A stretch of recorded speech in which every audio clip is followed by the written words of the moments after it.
What up? What up? What up, everybody? Welcome back to another episode of Debate with Bake, brought to you by Mo Serious Entertainment in the heart of Mo City, Texas. I'm your host, Mr. Charles Baker, aka C Bake, and that's my man, that's my co-host, my boy Gerard Cole, aka Cole, aka Rude Boy. What's going down, Cole? I'm just over here chilling, man. Just waiting to start today, man. I had a lot of stuff to talk about. A lot of stuff that's been on my mind. Definitely, man. It's a lot of stuff going on. It's a lot of things transpiring in the sports world. Unfortunately, we don't have all the time in the world to get to everything, but we got some things we want to get to today. Some things that's important to us. First and foremost, though, man, good to have you again, brother. Good to Yes, see sir. good to have you, man. It's always good to be able to, talk sports with somebody that you respect their opinion.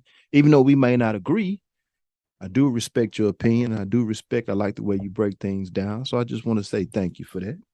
But Anytime, anyway, anytime. yeah, man. I had to, gotta let you know, man. I appreciate you. But let's get into it, man. The first thing we want to talk about tonight on tonight's episode is Shakur Stevenson. This past Friday night, he had a boxing match with the Brazilian challenger by the name of Consiero. I'm not sure if I'm saying it right, but they ended up fighting in Shakur's hometown in Newark, New Jersey, by which it was a little bit of controversy before the fight. But of course, Shakur, if you watch that fight on ESPN, Shakur dominated. All three judges had him winning by unanimous decision. With one judge having the fight scored 118 to 108. Another judge having the fight scored 117 to 109. And then another judge, the third judge, of course, had it also scored 117 to 109, it was a dominating performance from the time that the bell started to the time that the final bell rang. But before the fight, we had some controversy. I think probably a day or two at the weigh-in, but Shakur Stevenson, which they were fighting at 130 pounds.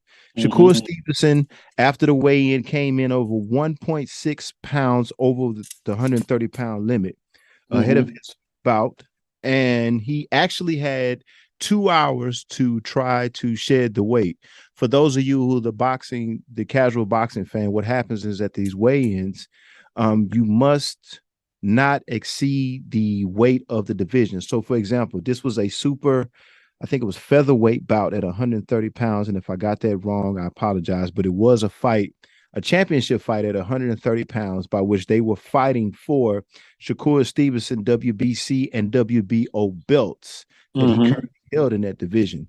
Well, chances are is when he showed up, when he got on the scale, he was 1.6 pounds over, and they gave him 2 hours to try to get that extra weight off. He was supposed to make 130 pounds. He was at 131.6.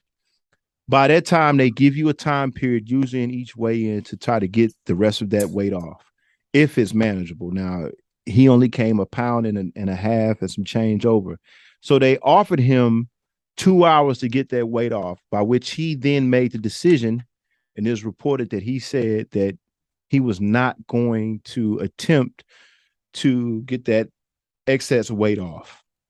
And his reasoning for it was, and I quote, he says, "My body just can't make 130 pounds anymore. I've decided that I'm going to move up to 135 pounds. And he says that if he would have tried to make that weight, which is 130 pounds, that he would be putting his health at a risk. So he made the decision right then and there to not attempt to take off that extra 1.6 pounds, and he just decided that he was just going to vacate the belt. And let me rewind. So if he did not lose those pounds, he would be forced to give up the belts, which he did. He gave up the WBC belt and the WBO belt, by which then there's also, because of the purse, he also loses a certain amount of money. And in this case, what I'm hearing, I've heard different reports, but I've heard that he had to forfeit. It was a $3 million purse, and he had to forfeit $20,000 to his challenger, by which the stipulations changed that if the challenger won, he would take those belts. But if Shakur won, there was no way he could have those belts. Just by him missing the weight, he lost his access to retain those two belts. And then the challenger also, which a lot of credit to him, Consiero also, he could decide not to fight that fight. But he went ahead and took the fight. Shout out to him for just fighting anyway off of principle. But my question to you, after all that information and what we found out, what happened, would you say that Shakur, did he vacate the belts or what they stripped away from him? Because he made the decision not to try to make the weight. And when he didn't try to make the weight, he not only lost the belts, and he also lost a significant amount of that purse. So do you think he vacated or was he stripped of those belts? I felt like from the reports I heard, I think that he was stripped because he was talking about in his interview that he tried for the entire week to lose the weight to get down to the weight, and it just became too much. And as you know, as you become a grown man and as you get older, because he's 25 years old and he's in the process of, getting older, it's harder to stay lighter and it's harder to do the things that you were doing when you was in your teenage years.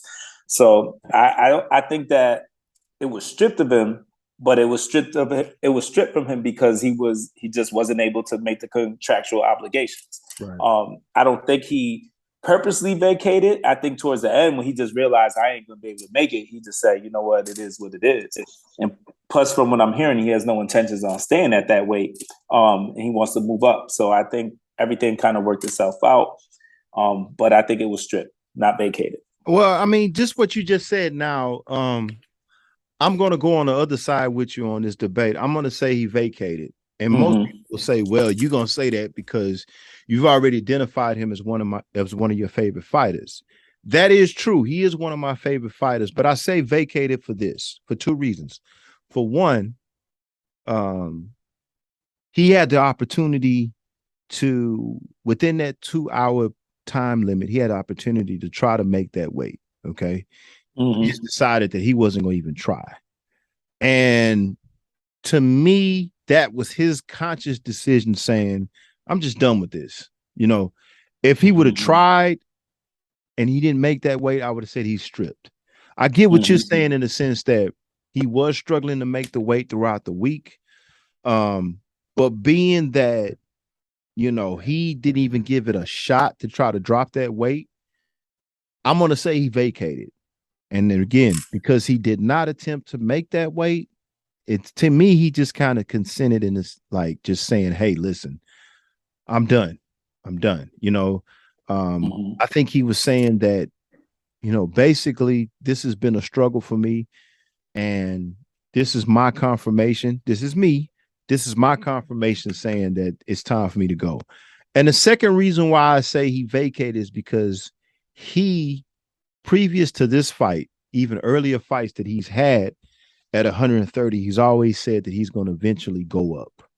And so with that being said, I think he originally was going to vacate. I mean, he was going to originally leave the division.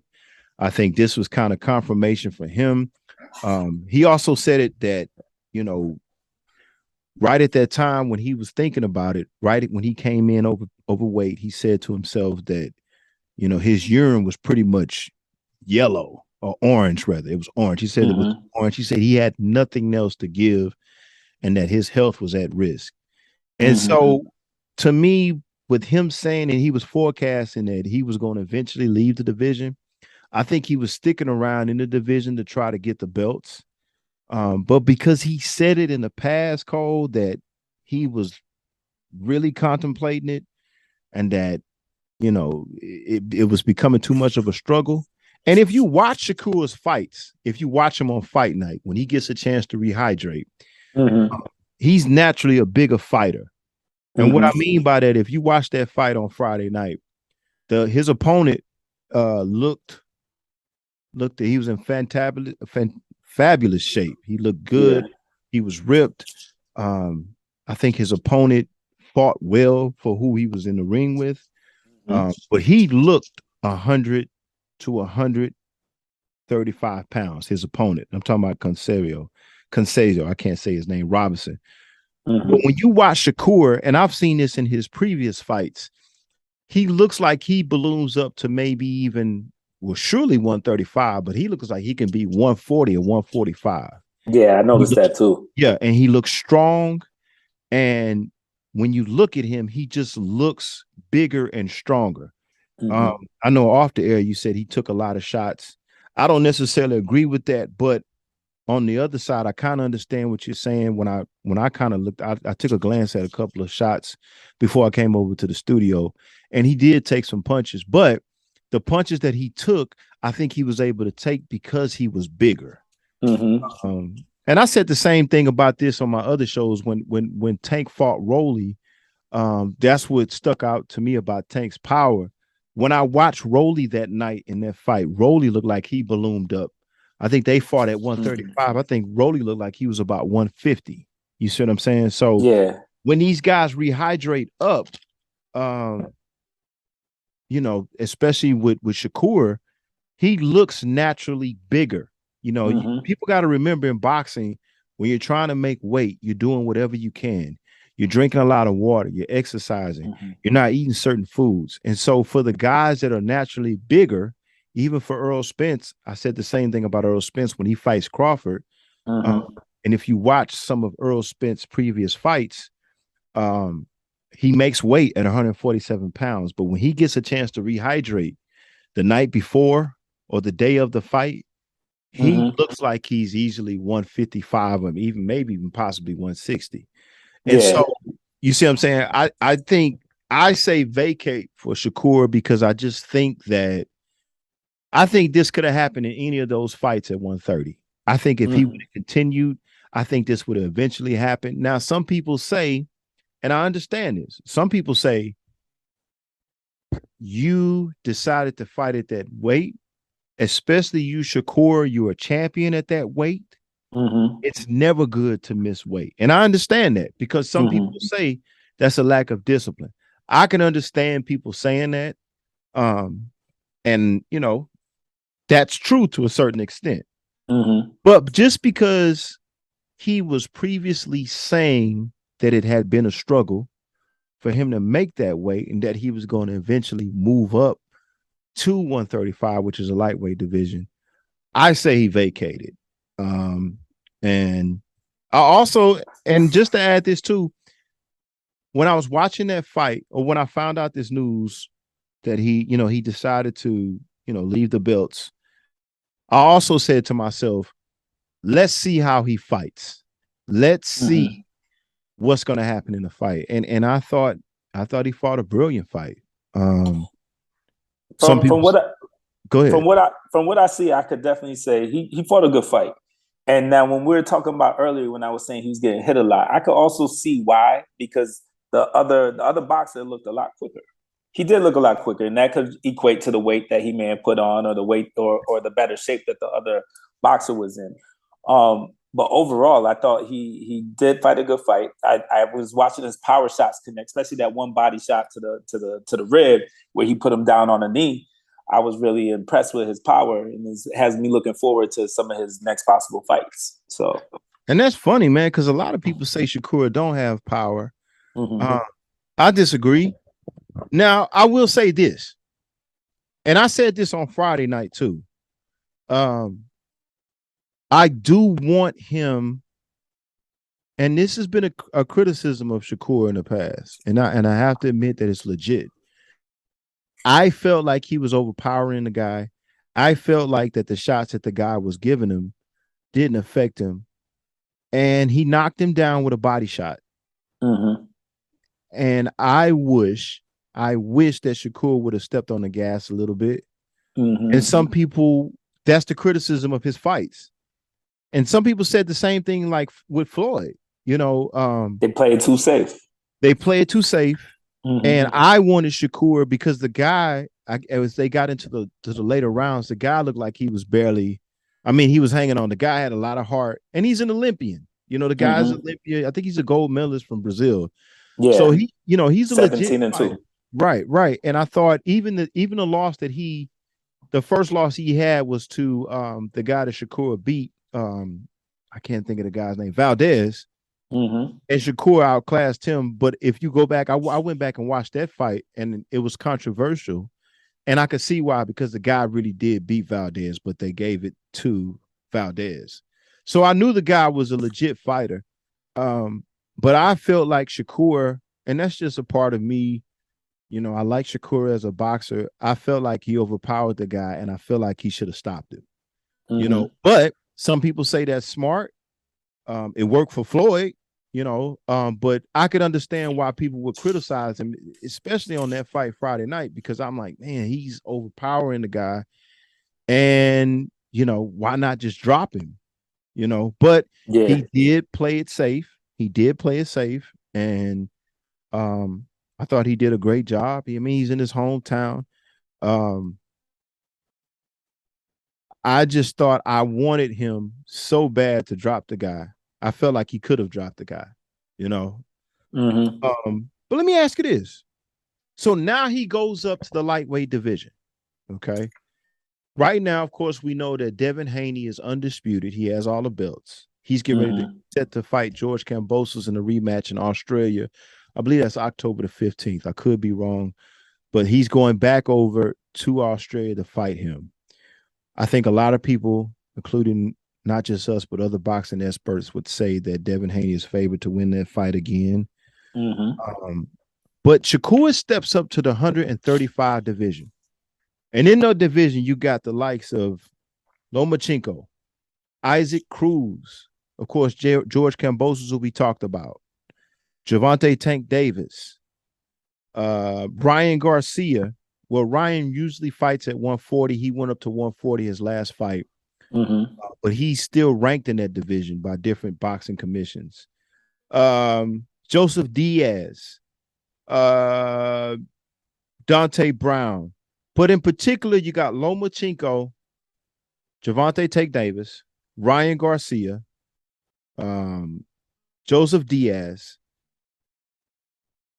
With Shakur coming to 135, what do you think his pathway is to him possibly grabbing a belt, another belt?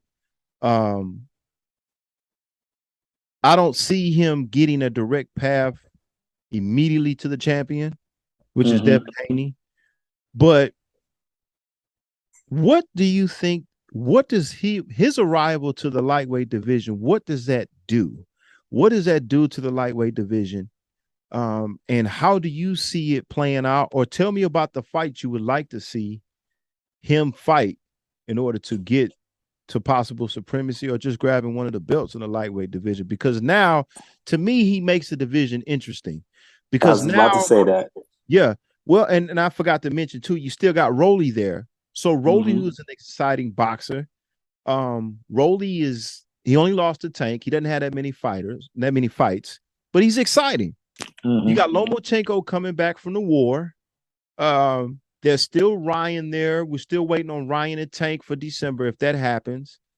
I think Shakur makes the division, I think he makes it tighter. And what I mean by that is now you got another big dog stepping in the division. And now you got another skilled fighter in that division. Most people would say it's Devin, it's Tank, it's Ryan. But now you got Shakur in that mix. And now not only what Shakur brings is he brings a higher level of boxing. I think it makes the division tighter now, because now I don't think people can wait as much as they were waiting. I think everybody in the past was waiting for Devin Haney and Gervonta Tank Davis. Some people believe in Ryan Garcia, but now that Shakur is in the division, I mean, what do you think about that? Him moving up to 135? I think that now everyone's forced to fight somebody. I think everyone's next fight there can't be no excuses from any camp. I see his way to the title. He has 3 options. I think he fights Kambosos if he loses as one, just so, because I feel like Kambosos losing to the best still leaves him up at the top. Right. I think he could fight Lomachenko, and that winner gets the next fight against Haney. Right. Or he could fight Tank. But I think the way it's going to go down is that Tank is going to end up fighting Garcia, beating Garcia, and then I think he's going to go after Lomachenko before he goes after Haney. I just have a feeling, I can't lie. Like you said, I think he might be avoiding Haney for a little bit, and I think his next fight is going to be Lomachenko more than likely. I think Shakir is going to end up fighting either Lomachenko or Kambosos before he gets a chance at Tank or Haney. Right. You can still hear me, right? Your audio, yeah, I can hear you again on your end. Yeah. Just to add to that, can you hear me? I agree with you somewhat, but here's the thing. One thing I want to talk about this, and I'm not going to spend too much time on this because we got a lot of good topics, but I think this is worth talking about. So Floyd Mayweather, I want to say maybe it was a couple of months ago. I know it was this year in 2022. He made the comment that Shakur and Devin should fight and they shouldn't worry about Tank.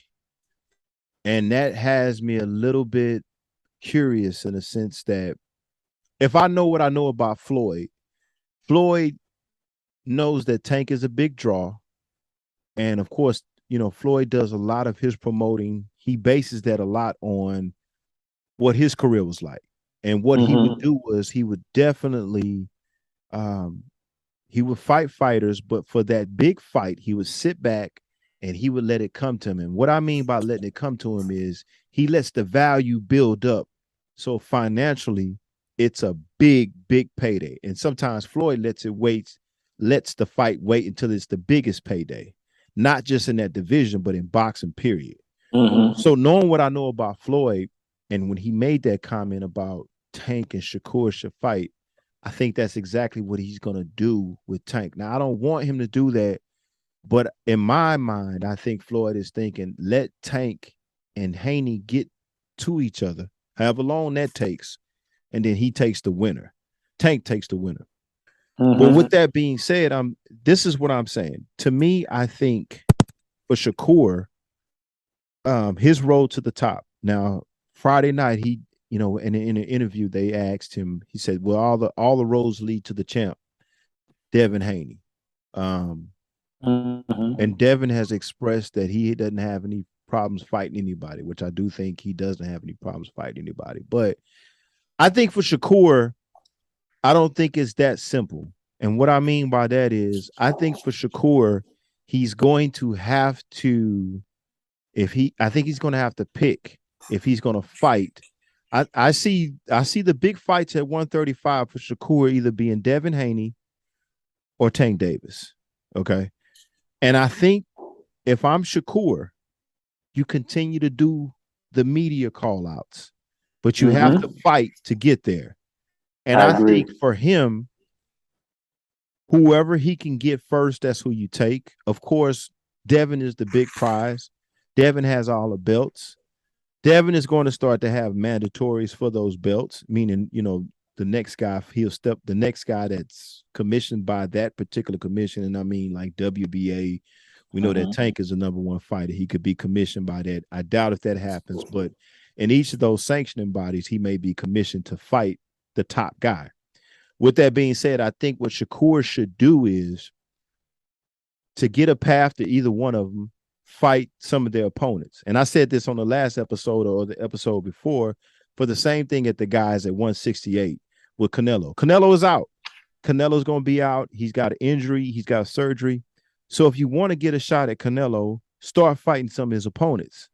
And I think Shakur has to do that. I think if Shakur wants a shot at Devin, and I like I just said with my logic with Floyd, I think if Shakur wants to fight with Tank,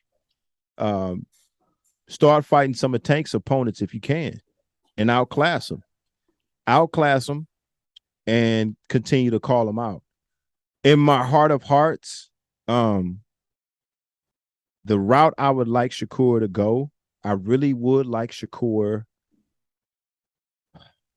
from a pure boxing standpoint. I really would like him to fight Tank first if Devin remains the champion, and then if Devin remains undisputed, try to get all the belts from Devin.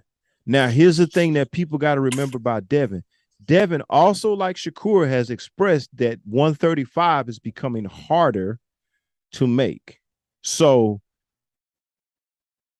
from Devin's standpoint, I don't know how much longer he's got at 135. I don't know the contract stipulations if he's to remain there. I don't know if Top Rank has that kind of contract with him. But I don't even know if Devin remains at 135. I think Top Rank is going to push Devin if he beats Kambosos. Top Rank, they love Lomachenko. And they continue to rank Lomachenko, even though Lomachenko has not done anything pound for pound lately. And of course, he's been in the war. They got a tune-up fight for him. I think he's fighting Jermaine Ortiz coming up soon. But I think they're going to, at least for Devin, and I know a Shakur fight may be down the line for Lomachenko, but I think for Devin, they're going to try to get him to fight Lomachenko, which I think he beats Lomachenko. Yeah. But also, I want to say this, and I'm going to let you spin on this. Another thing that Shakur may consider doing is maybe fighting a Lomachenko. And the reason why you fight a Lomachenko is, number one, Top Rank is probably going to, if it doesn't happen between him and Devin, Top Rank is going to probably want Shakur to fight Lomachenko. But you fight Lomachenko because I think Lomachenko, to me, I think he's a gatekeeper. And what I mean by that is he's older. He's had the belts before. I think he's one of those guys that if you want Devin, if you want Tank to get some, if you want to get their attention, he's one of those guys that you fight that gets everybody's attention. If you fight Lomachenko and you outclass him, it's going to start to push narratives. It's going to start pushing media for the champion to consider this guy. And again, like I said, I consider him a gatekeeper because he's had the belt. Just like I told you about what I told y'all last week about Triple G. I think he's a measuring stick. If Devin and Tank are not going to give Shakur that spot or that shot right off, I think Lomachenko is one of those guys. If you outclass him, I think the media, and because of who he is and who he was and who he's ranked, he's been a champion. He's been a guy that people are going to pay attention to just because of how he fights, what he used to have. And if he looks good in this tune-up fight that he's coming back to in October, I think Lomachenko is a guy that if you're Shakur, you target, not just for the sake of Top Rank, but for the sake of getting those guys' attentions. Well, in particular, just Devin, because Devin has all the belts. But that's also a fight that Tank Davis would have to look at. The pressure would be on Al Heyman and the money team. If Shakur outclasses Lomachenko, I mean, who's better than Lomachenko, according to them, at the lightweight other than Devin and Gervonta or Tank? No, I definitely agree. I think that fight probably will happen. And I think it makes sense because I think the next two fights need to be Tank and Haney, or Haney then Tank, or it needs to be Tank versus Haney, and then the winner after the Lomachenko Stevenson fights to unify the belt and also fights the better boxer at the end of the day. Right. But I think it has to be mixed that way. So I think it's going to happen like that, to be honest with you. Right. That's the only logical thing to happen. I think that's the best way. I think Shakur continues to do what he does, call out fighters. A little twist though. If Kambosos loses this rematch, I think maybe Tank should fight him. Well, that's a good idea. I think because what Tank is saying is, so Tank made a comment, and I don't know if it was Tank or somebody from the money team. I'm pretty sure it was Tank though. Tank made a comment that there's been a lot of people that were saying that Tank should give. Who should Tank fight next? If he's not going to fight Haney, who should he fight? Of course, there's Ryan. A lot of people didn't think that Ryan would get done, and they're saying that they're going to fight, but again, we haven't seen the contract yet. But if he doesn't fight Ryan, there was a lot of people talking about maybe giving Cruz a rematch, Isaac Cruz, because Cruz, a lot of people believe gave Tank a good hard fight. I think it was a good fight, but if I'm Tank, I don't know if I give him a rematch because a lot of people don't know that Tank broke his hand in that fight and he still beat Cruz. Now Cruz looked great in that fight. But Tank said something about where Rolly and Cruz should fight. And he didn't say why he wanted that. A lot of people thought, well, he said that because maybe he'll fight the winner out of that. And he beat both of them. And so Tank made that comment. He didn't say anything after that. But to go back to your point, yeah, if Kambosos loses, that could be a possible good fight for Tank. Because the only other guy that's out there, and I didn't mention that, is Teofimo Lopez. Teo lost to Kambosos. Kambosos lost to Haney. So Tank could fight Teo. I don't like that fight though. I don't like that fight. I think that he only has 3 options here. I think it's only Kambosos, Stevens, or Haney. I think in Lomachenko, four options. Right. Those to me, like Tank can't avoid it now. He has to fight one of those 4 after Garcia. Right. I mean, and that could be again.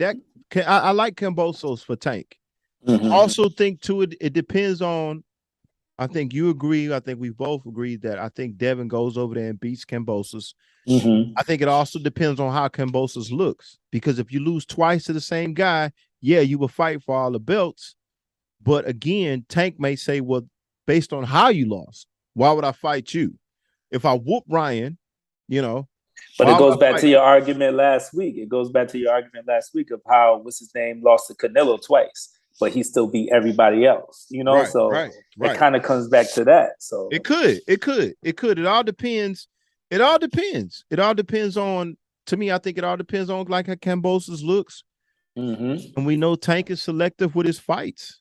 I agree though. I don't have a problem with that fight with him and Kambosos. Yeah, I just feel like he can't avoid these next 4, because I feel like there's no need for you to fight anyone else besides those 4 now. I think that it can all be worked out for, even if you fought Kambosos and then you have Stevens fight, Lomachenko, then I think it leaves it open for either those 2 to collide or one of them to fight Haney, and then the winner of the Haney, whoever fights that fight, fights whoever's left over between Tank and Stevens. Right. So it kind of works itself out. Right. That's why I said I think Shakur makes things tighter. I think Shakur makes everybody say, okay, we have to fight, because now you have a proven champion coming up from another division, and he's going to put pressure, because now there's more attention on the lightweight division. It's not just Ryan. It's not just Tank. It's not just Devin, who has all the belts. It's not Teofimo. It's not just them. Now you have a guy who's undefeated. And I think the only undefeated guys left are Devin, Tank, and Ryan. Well, Ryan is not as high profile, and we know Ryan has called out a lot of people but hadn't followed up on it. There's Tank and there's Devin. And everybody would also agree with Ryan, and even Teofimo and Kambosos. I think everybody thinks that Devin and Tank possess the most skills, the bigger bag, and they would sell, whether it be if it was a pay-per-view. But now when you add this third guy in, who's been vocal, who has just as much skills, who's already accomplished, who's on a lot of people's pound-for-pound list, it makes that division that much tighter. So I agree. I think it's a great move for Shakur to move up to 135, just to see. It's going to make it tighter, and it's going to make people fight to find out who's the supreme guy. And everyone gets paid. Right. They're either going to fight or they're going to move up. So yeah, I agree. I like Shakur going up. I like Shakur putting pressure. And I like when Shakur says, I'll fight anybody. Even if the promotion doesn't work from Top Rank, if things don't work on the contractual side, he's letting everybody know, I'll fight anybody. I like that. I like that. I think that gets the casual fan watching. And of course, I've already said it. several times on this podcast, I think that's what boxing should be about. No, I agree. I think what's his name? MMA guy has it down to a science where he Yeah, just yeah. gets the top fights, and even Jake Paul, like I Yeah, want the yeah, top fight. yeah. And we've said it So, on this podcast several times. That's why I think MMA. Everybody wants to come to boxing because it's a big payday, but MMA, as far as popularity, people are watching more because the top guys, Dana White and them, have done a good job on making sure that the top guys fight the top guys. That the fights that everybody wants to see happens. And so, I think Shakur makes it that much more competitive in that division. And I think it makes it tighter. I just agree. I agree. All right. So moving right on to that. Speaking of talking about who's the best and who's doing great, and we're finding out who's going to be the best. Is it safe to believe now, piggybacking off what we said the last, maybe not this episode, but the episode before that, maybe episode 4, we talked about the Miami Dolphins. They did exactly what I thought would be a good measuring stick as to them being a legit football team. Is it safe to believe now, Cole, that they are legit contenders? First place in the AFC East at 3-0. Okay. Played Buffalo. Buffalo came down there to Miami and they beat Buffalo. And Buffalo has been lights out the first 2 weeks of the NFL season, in particular this season, 2022. But is Miami legit now, sitting in sole first place in the AFC East? Do you think they're a legit football team? So let's just say they're actually sitting in sole place of first place in the whole AFC. There you go. But I will say, I think they're legit. I still think they're the top. I think they're top 3. They're not number 1. I'm still going to give that to Buffalo. Buffalo was missing a lot of pieces, and it came down to the end. However, I do think they have 2 number 1 receivers in Waddle and Tyreek Hill. There you go. They have a decent run game and an amazing defense with Xavier Howard, at corner. I think that they can play with anybody, and I have them as number 2 in the NFC. AFC. And I think that's a real AFC. I'm sorry, in the AFC, a close tie with the Ravens, because I think the Ravens are right there, and it's Buffalo at number 1. I mean, go ahead. I'm sorry.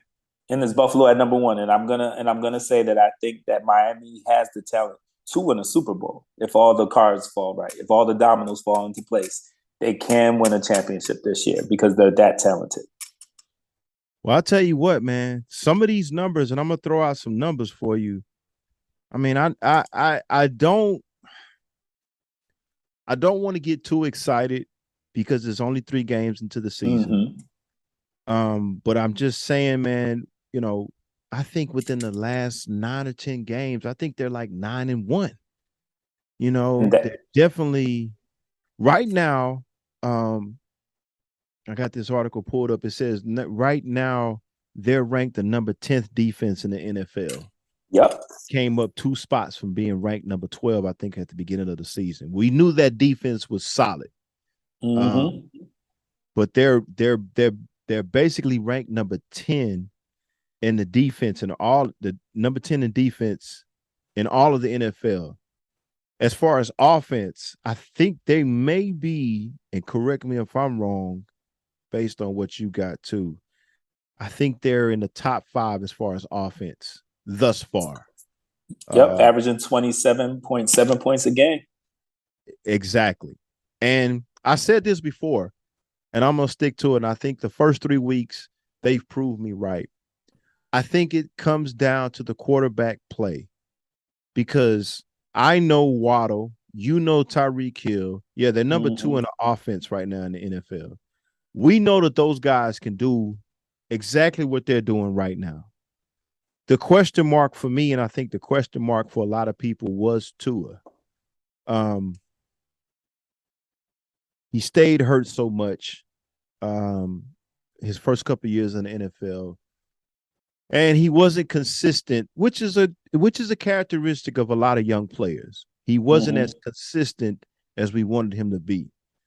But I think for right now, and they're proving me right, I think for right now, if he can do exactly what he's doing, which means don't turn the ball over. You don't have to make great plays. You just have to make the simple play. And what I mean by the simple play is you don't have to try to go and make the best play that you can make as far as let me try to, take a big risk of trying to squeeze a ball into a tight spot. Let me just make the simple play because you got enough playmakers in that offense with those two receivers and even their rushing. The rushing doesn't have to be great, just like Tua. It just has to be good. Efficient. Just has to be efficient. Exactly. And so the defense is going to do the defense is the rock of the team. The defense, just like last year, the defense has been consistent. It's not the best defense in the NFL, but it's one of the top defenses. It's the bend and don't break defense. They've got a solid D line. They've got great, I'm not going to say great linebackers, but good linebackers. And the secondary is decent. And I think if they continue to do that, I think they can beat anybody. To me, if they can beat Buffalo, if they can beat Baltimore, they can beat anybody to me. Now, I know the season changes. And what I mean by that, the NFL to me in terms of who's going to win the Super Bowl, it all depends on when it all comes together as you get closer to those playoffs. How are you playing going into the playoffs? And so I do know that, and again, I'm not trying to get too excited. I do know that, the NFL season comes in spurts, but I like what I'm seeing from this team. Even when we were doing our breakdown earlier, our breakdown before the season start, of course we had Buffalo number one, but it was just something about those off-season acquisitions, in particular, those receivers, those playmakers, that I already knew that the defense was good. And then, let's be honest, they won a 7-game winning streak last year, which goes to show you that there is some quality there. There is some formula to win there. And so based on that defense and those off-season acquisitions with those receivers, I wasn't ready to give them anything, but on paper, they sure look good to me. And to beat the Baltimore Ravens, and we'll talk about them next, as great as Lamar Jackson is playing, I think they went into Baltimore. They beat him in Baltimore, right? Yep. Yeah, they went into Baltimore, and that's a big win. And then to turn around and have Buffalo, and that Buffalo game, say what you want, that's a division game. That's a harder game because Buffalo, just like all division games with all teams, they know you. You see them multiple times of the year. They've been playing you, twice every year for years. And so they know Tua. They know how the Miami Dolphins play, how they fare. So that's a big win. Anytime you get a win within a division and you beat the division top dog, that's big time. Now, again, like I said, the season comes in waves. I do believe that it depends on how you're playing. You're going to have some injuries. You're going to have some adversity. It depends on how you're playing as you're going into that playoff stretch. But I'm telling you, they've at least shown me that they can beat the best teams in the AFC. And some people might think that Buffalo is the best team in the NFL. So I think they're legit. I think it comes down to the quarterback play. I think it also comes down to injuries, how they respond to injuries if they have injuries. But so far, man, I mean, they are on a mission, What's so is that a stat that I didn't know was that Tua is 9-1 in his last 10 games. That's what I was telling you. Yeah. That's what I'm saying. I think they're on a 9. I think I just said it a few minutes ago. They're like 9-1 or 7-1. On top of that, his completion percentage is 71%. That's right. Exactly. 300-yard receivers. That says a lot about him at quarterback because there's exactly a lot of who get more recognition who's not doing what he's doing. And I believe Right. I believe, just to add to what you're saying, I think he was offensive player of the week one of these last 2 weeks. AFC offensive player of the week. I think it was last 5 touchdowns. I think it was against the Ravens. Right. I think right now he's got a total. What is his completion percentage? I got 71.3. 71 point. He's second in the league in total passing yards behind Josh. Right. And I think he's got a total of 925 yards so far passing. I mean, he's almost at 1,000 yards at the third game of the season. You know, he's only got 2 interceptions. I think he's got 8 touchdowns. I mean, I think he's averaging almost 300 yards a game so far. Yep. So, I mean, hey, man, he's 101 attempts. I think he's got 72 completions. I mean, that's pretty good, I think right. Right. I think the only quarterbacks that may be playing better than him is maybe Lamar or Josh Allen, So yeah, man. I mean, man, I think they're legit. I think we can say they're legit, Cole. I really do. I think we can't take that away from you. I think they're more than legit. I wouldn't be surprised if they win the Super Bowl. I'm not saying they're going to beat Buffalo, but if they beat Buffalo, I won't sit here and be like, "Wow, I can't believe they pulled up an upset," because I think they're a legit team. Right. I mean, hey, I got to tip my hat to them. Like I said, I kept looking at them in the offseason like, man, golly, I don't know how Tua cannot make this work. And, he's an Alabama quarterback too. Alabama quarterbacks, we don't tend to, in the NFL, we don't tend to give them a lot of love, but I don't know, man. They might be sitting on something over here. They've looked impressive to me, and they look like they got a chip on their shoulder as well. What's so crazy is that when we started talking about them earlier, I was looking at Tyreek, man, and I feel like he's that one player in the NFL that could go on any team and make them better. Yes. He's a make of a player. I know y'all thought I was crazy when I said he has like that explosive, quick twitch, reaction like Barry Sanders, but this kid is special. There's not a lot of people who's made with those genetics. Right. No, I get it. I agree with the speed factor, and you have to account for him. You cannot cover him with one guy. Mm-hmm. I don't care if Tua has a bad game. He is such a down the field threat. And again, we haven't even really seen them use him like Kansas City did. Yep. He was so scary in Kansas City. Right. He was so scary in Kansas City because he could run a fly pattern. He's a pretty good route runner. They put him in the slot. They run him on reverses. They put him in the backfield. I think he even ran a couple of punts back, if I'm not mistaken, in Kansas City. So, I mean, Miami we haven't really seen them use him like that yet, and they may not, depending on because of Mahomes' skill set versus Tua's. But I mean, I have to agree with you in terms of the effect that Tyreek has. I mean, he's a jack of all trades, And then he has another number one receiver on the other side. You have to play him man on man. And I don't think there's a corner out there besides maybe Jalen Ramsey. I don't think Jalen Ramsey could hold him. Exactly. I don't think nobody can cover him. I don't think nobody, as far as Hill, can cover him one-on-one. Exactly. I don't think it's no more shutdown corners in the league like that. Now, I could be wrong. Sauce can prove it. Jalen does a pretty good job. There's a couple of other guys out there, but I don't know. I really don't know. And I mean, it's scary if they can continue to do. I don't even think they have to do what they've been doing the first 3 games. I just think if they have a 200-yard game, 200-yard games with that defense, and if Tua doesn't turn over the ball, I still think they win hard games, so-called difficult games.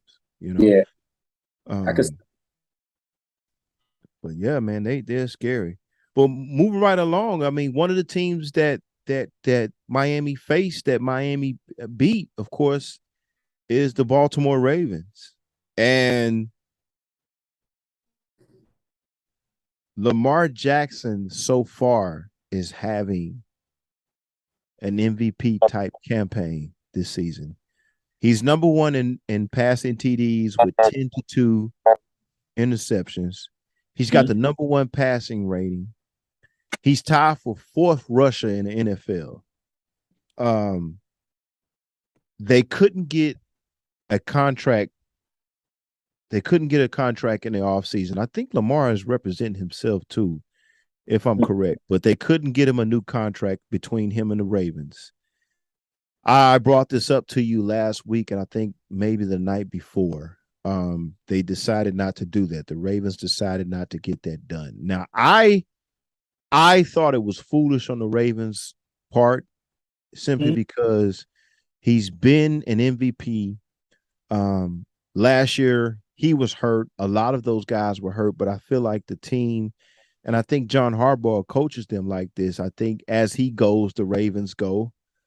So I felt like they should have got a deal done. But something Skip Bayless said and something you brought to my attention, which I thought it was worth talking about tonight. I never thought about it till I heard you talk about it a little bit, and I heard Skip talk about it the other day on Undisputed, was the Ravens, and I respect their organization. I love the way they do things.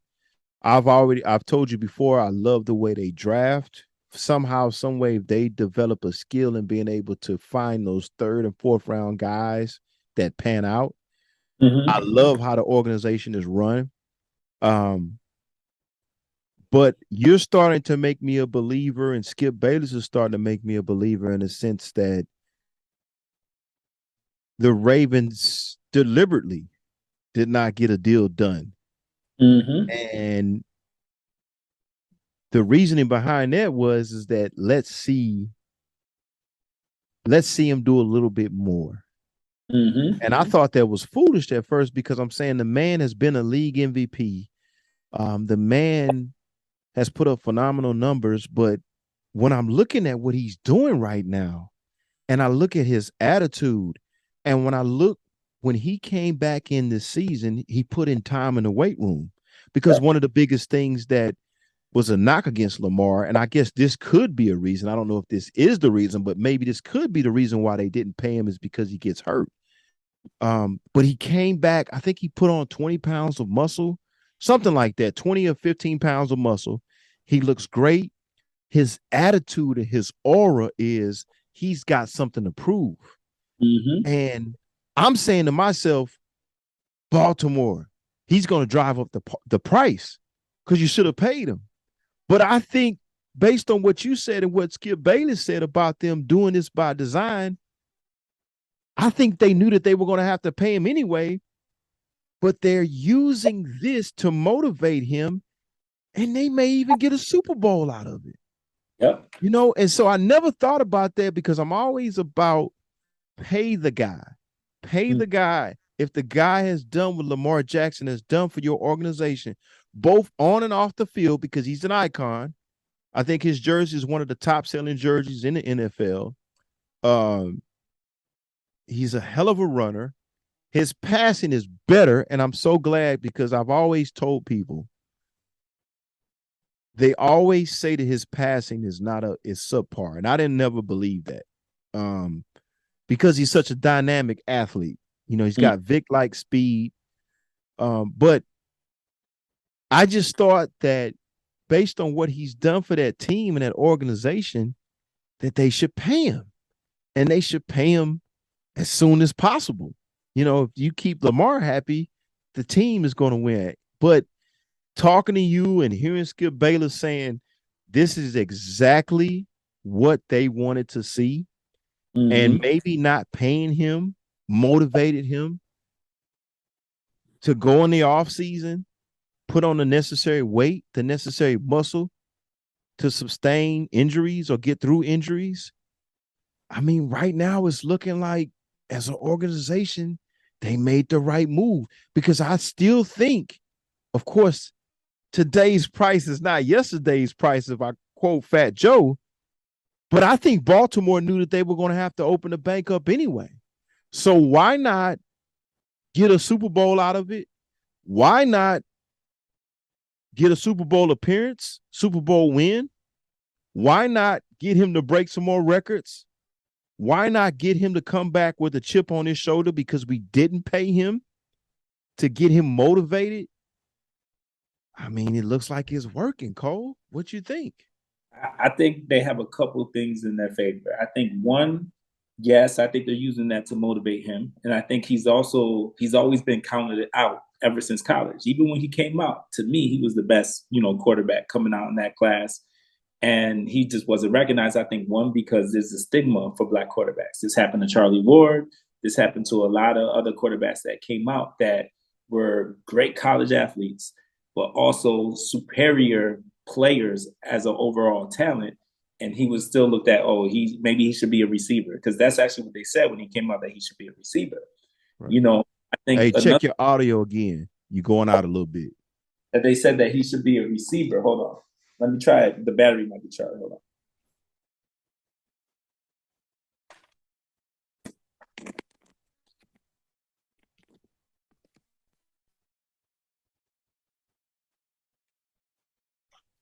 You can hear me?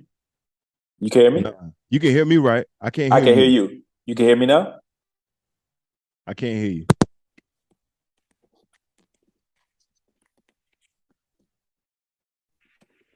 Got me now? You got me? No. I hear you clearly. Keep going. If you can hear me, just keep going. I can't hear you though, but keep going. Yeah. All right. Let me take this out. Can you hear me now? Yeah. Go ahead. Perfect. So I would say the benefit that the Ravens have is that this new I think it's a collective bargaining agreement that they have, that you can franchise a player twice. Mm-hmm. So I think they have an advantage because they see how he plays this year.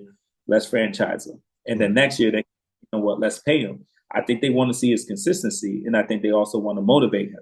However, like you said, is that yesterday's price ain't today's price, and seeing what Watson just got paid, the $235. Right. And it's all guaranteed. Right. And for you, my prediction for you is that Lamar gets $350 million. $350 million. I called it first. I said it here first. He's going to get paid. And if he wins the MVP in the Super Bowl, there's no reason why that shouldn't be guaranteed. Yeah. Shouldn't be guaranteed. So I think they're doing the right. They're also putting their organization at risk of not being able to sign other people because they're waiting too long. Right. I mean, and that's what I initially thought. I mean, you're right. But I mean, listen, number one in passing touchdowns, 10-2 interceptions, number one passing rating. And again, it's week 3. Mm-hmm. He's tied for number 4 in rushing. I think he set some kind of rushing record already. Yep. He had a 100-yard game the week before last, I think it was. It might have been when they played Miami. I think he passed Michael Vick's all-time rushing mark or something like that. Right. So. And so, but I mean, let me ask you this, Cole. Don't you think that the Ravens are going to have to pay an expensive price tag? Like, they have to know that, right? I think they have it two ways. So you got to look at it from this standpoint too. They can get whatever they could get out of them, and then they could totally rebuild and probably get, 4 first-round picks, 2 second-round picks. So they have a lot of different options to go with it. If they want to say, hey, let's get CJ Stroud or get one of these quarterbacks coming out this year and totally rebuild their team, and then send them to a team like, let's say, the Jets or Detroit Lions or even Texas. Like the Dallas Cowboys. Dallas Cowboys, to me, they could write that check. Yeah. Listen, Dak Prescott back. That's not you getting draft picks and you getting Dak Prescott. And Dallas Cowboys get, Lamar Jackson. I think is a win-win for both situations. So right. Well, and they could be, meaning the Baltimore Ravens, they could be saying, we go all out with Lamar right now, and then when it's time for him to cash up and give us that expensive price tag, we'll send you somewhere else. And I could see that happening. I wouldn't be opposed to it. You see it happen in other sports. You see someone like Bill Belichick do that every year. He'll have a Pro Bowler, and then he ends up getting rid of the Pro Bowler, and they're still good because he's building a team. And I think the NFL, that's the one thing that people got to understand. Lamar might be the only player who can make any team, regardless of the offensive line, or look good, and regardless of what talent's on it. Because if you think about it, the top receiver that he played with was Marquise Brown, and maybe a washed up. Yeah. Like he's never played with a great, and he had a it was McCardle. I forgot his. He had McCardle, who was a great possession receiver, but he's with elite talent at receiver. His tight end, yeah. But besides that, he makes do with what he has, and he looks better than, I would say, 95% of the quarterbacks in the league. But if you were the Ravens, would you have gotten that deal done over in the offseason? Or would you are you okay with where they're at now? I'm okay with where they're at now because it's a franchise tag. And I think the salary cap is going to go up a little bit, so it could kind of give them a little bit of cushion when it comes to signing him later on. But I don't think it could go past this summer. I think if they wait to the second franchise tag where he's a free agent, I think you'll see at least 5 to 7 teams that are willing to give him $300 million. So is there any situation, what you're saying is right now, is there any scenario where let's say he underachieves. Mm-hmm. Let's say what's going on right now doesn't continue. As an organization, and I'm piggybacking off of what you just said, if he underachieves this year and the Ravens somewhat have a season like they did last year, do you move on from him? Or does it depend on how he underachieves? Because if he gets hurt again, I mean, that's really not his fault. I mean, it is, but it's not. It has nothing to do with his play. Do you move on from him if he gets hurt again? I think that if he underachieves, it'll probably be them not making the playoffs. I don't think it's playing as a poor quarterback. I think the only way they move on from him, tears an ACL or tears an Achilles or something that to that major extent, I think he might. I don't think he'll get the treatment that Griffin got. Well, he'll basically. I think what I hear what you're saying is his negotiating power would definitely go down. Yes, in terms of him getting a big paycheck. Exactly, and I think he'll get something more of a Kyler Murray if he gets injured. Right. Outside of last year, he's never really been injury prone. He's actually through every year. So, well, that's what I said. I mean, he has injuries. I mean, last year for Baltimore was a nightmare. It was not only him. I think they ended up having. I mean, the whole roster. It was COVID. It was injuries. I mean, they were flying players in just to get players to be eligible to play on Sunday. So last year was crazy. But that's what I said about earlier. Him adding the weight in the offseason, the weightlifting, the way he was doing it, him spending extra time in the weight room. I mean, golly, man. I mean, with the type of athlete that he is, and it doesn't look like the pounds that he's added has slowed him down, but the type of athlete that he is, I mean, if he doesn't get hurt and he continues to do what he does, I mean, that price goes up and you have to pay him. And if you watch him, it looks like he's intentionally playing from the pocket to show everyone. For the naysayers, right. And I can play from the pocket. And for one thing, he never gives the ball away. He only has 2 interceptions on the season right now. And even years, he's never been a double-digit, interception person every single year. Like he barely throws interceptions when it comes to taking care of the ball and ball security. He's one of the best at it. Right. Well, with that being said, man, hey, I salute the brother, but the Ravens got to remember today's price is not yesterday's price. If he continues, you may want to get that deal done. And I don't know. I think he's representing himself. I don't know if he does deals during the season. You got some of those guys is like, hey, nah, I'm not. Yeah. So, I don't know, man. This is crazy. But hey, again, today's price is not yesterday's price. So, man, I mean, he's on pace to not only. I think right now between him and Josh Allen, they're probably the candidates for league MVP right now, you know. So Wait, we'll wait. see, man. Yeah. I mean, it's very early. Forgot someone, Who and was we that? could next week or something. But Jalen Hurts. True, true. But I think what hurts, and I'm glad you said that. I think Hurts is, I'm looking at Hurts kind of like Tua. And what I'm saying what hurts is I think with Miami, I think the same thing with Philadelphia is it's more of a team effort. Um, no, Hurts is playing great. He's playing great. He's playing great. But I'm just saying, as a team, the Philadelphia Eagles, much like the Miami Dolphins, are impressive on both sides of the ball. You can't deny that. You can't deny that. You can, and I don't think you can, and it's numbers to back it. I don't have it tonight, but it's numbers to back both sides. And Philadelphia has so much depth on both sides, depth. But you can't deny that it's a total team effort what they're doing defensively. What Jalen is doing is much like Tua. He's being solid.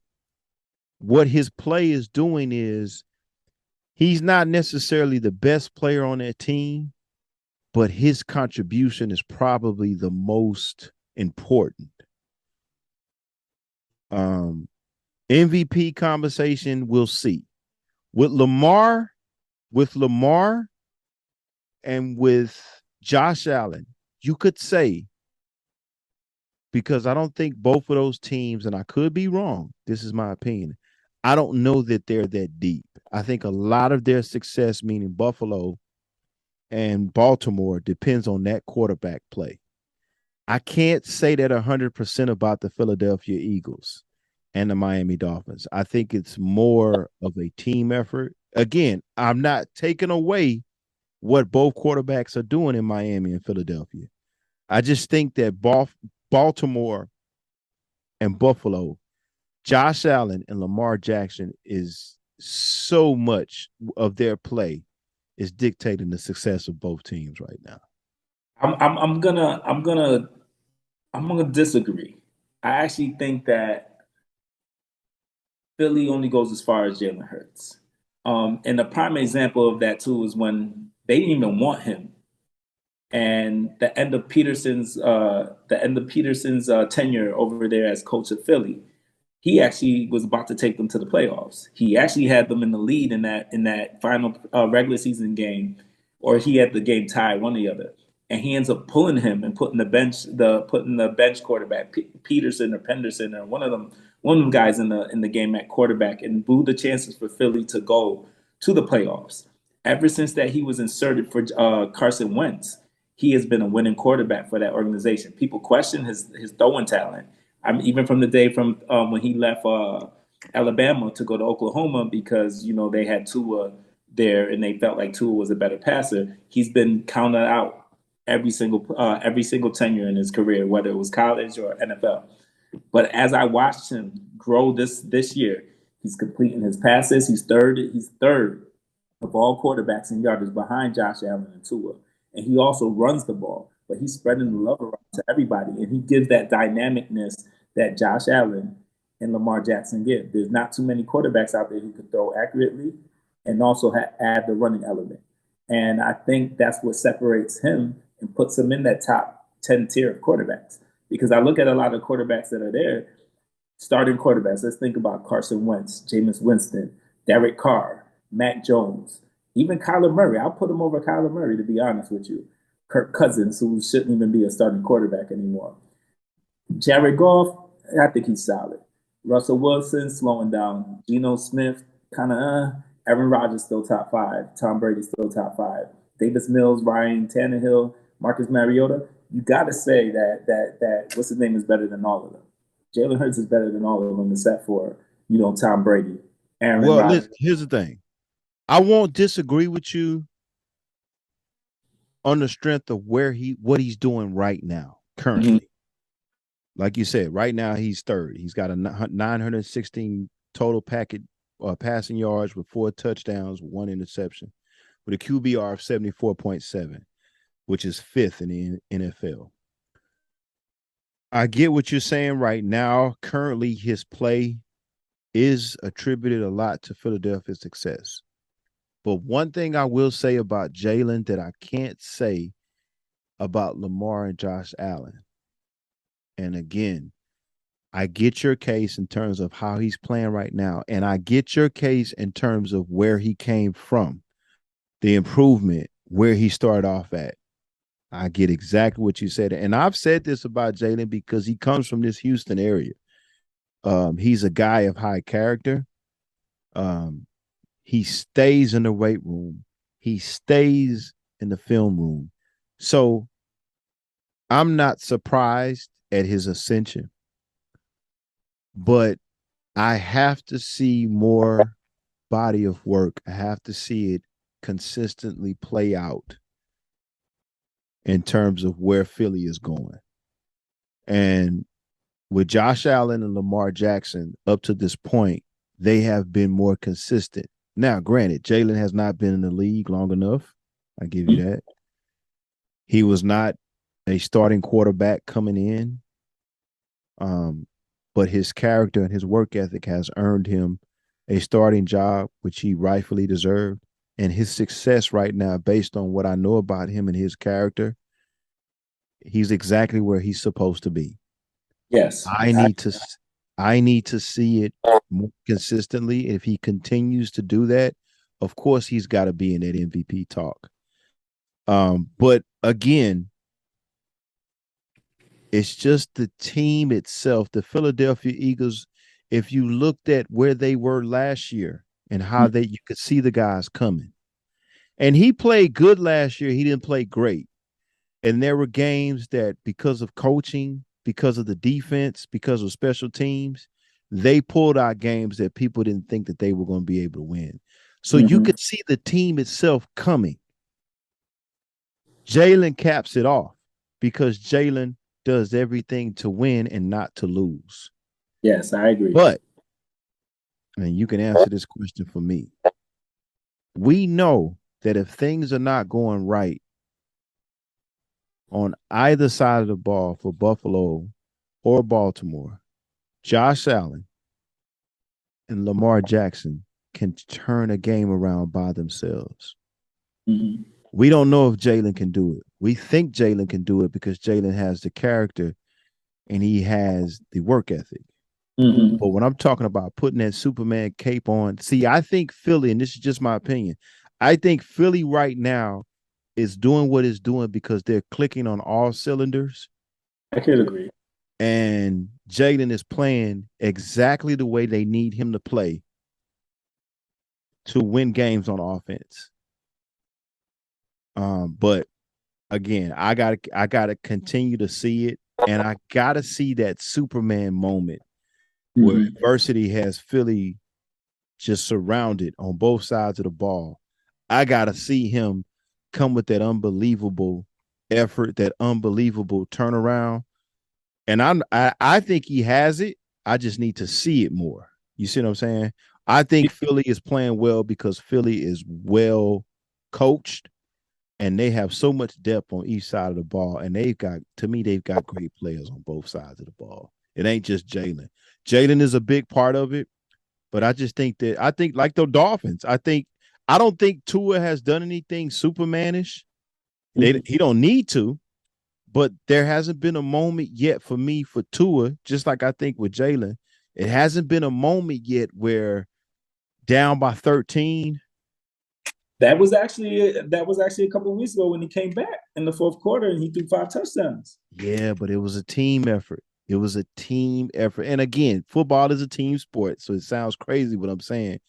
But you've seen games with Josh Allen where even last year in the playoffs when they lost to Kansas City, you've seen Josh Allen make unbelievable plays.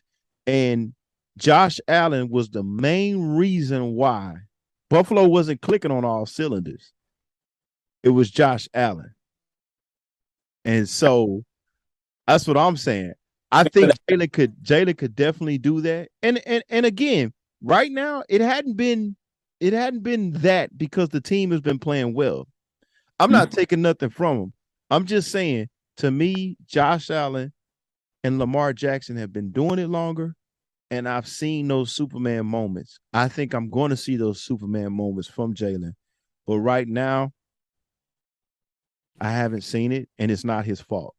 It just but yeah, I mean, right now he's right there. He's right there behind Tua. I mean, he's right there behind Josh Allen. He's right there behind Lamar. So yeah, I can't. I understand why you're saying what you're saying. I don't totally disagree. I just need to see more, and I need to see those moments. Need that moment where it's like, okay, this is where he became a superstar on the stage. Exactly. And that's a perfect illustration. Right now, he's playing a star role, but I haven't seen that superstar role yet. And it's not his fault. It's not like opportunity has presented itself and he failed. I'm not saying that. I'm just saying with Lamar Jackson and Josh Allen, you've seen them do that on a consistent basis. You see but I again, I think the young man is playing phenomenal. And I guess for me, for the rest of the world, I know of Jalen Hurts. I don't know him, but I've seen him. I know what kind of kid he is. And I tell Ant this, Ant, shout out to AG. He's a Philadelphia Eagles fan. I told him this last year. I said, listen, if they get behind Jalen, y'all ain't gonna have nothing to worry about. He's not gonna lose a game for you. Lose you the game, yeah. No, he's not. He's got too much character and he works too hard. Now, whether or not he takes that next level to superstar, that'll remain to be seen, but he's definitely got the ingredients to do it. I mean, he was a powerlifting champion in high school. I mean, and I think they said on the last telecast, I think Troy Aikman, somebody said it, I think he was like squatting like 600 pounds. I mean, he's not a big guy, but I'm not surprised because I know his work ethic. He's from the Houston area, the Channelview area. And it's no secret to me. It's some guys, it ain't no secret to them because they put in the work. And I knew he was a high character guy and he came from a good family. So I'm not surprised. Like I said, I told AG that last year. If Philadelphia would get behind Jalen Hurts, he won't lose you a game. Yeah, win them that division. yeah. I mean, I'm not surprised at all. A lot of people are because he doesn't grab the headlines, but you know how it is when you know a guy, and then when he becomes successful and it looks like the rest of the world catches up with him, you're not surprised because you know what he's made of. You know he's done it on day in and day out. So yeah, I and if he has that Superman moment we're talking about, I can't say that I would be surprised then, knowing what I know, just the kind of work that he puts in. But staying right into the NFL, it's hard for me to talk about this. The Brett Favre scandal. But many of you know, if you haven't been paying attention within the last 2 weeks, the three-time NFL MVP had received $1.1 million in a welfare contract in order to promote, I believe it's his daughter's college volleyball program. I guess him with the loan, and what I mean by him, Brett Favre, along with Mississippi Republican Governor Phil Bryant, collaborated on a welfare scheme where they took millions of dollars from poor people out of the state of Mississippi. And it says they worked together to channel at least $5 million of the state's welfare funds to build a new volleyball stadium at the University of Southern Mississippi, which is where his daughter plays. I'm not surprised. And people are going to say, well, why aren't you surprised? Because, I mean, this is the same guy to me, and you like this too. I'm a character guy. But this is the same guy that said that when players kneeled during the Colin Kaepernick thing, it's going to cause turmoil. This is the same guy that says it was hard for him to believe that Derek Chauvin meant to kill George Floyd. This is the same guy who voted for President Donald Trump in 2020. So this doesn't surprise me, knowing what I just said about the guy and knowing where he's from. And even when he played, I had a problem with when he was in Green Bay. This is just my opinion. I don't necessarily have a lot of hard evidence to support what I'm about to say. But when he was in Green Bay, there was a lot of questionable things going on that I felt like the Green Bay Packer organization covered up.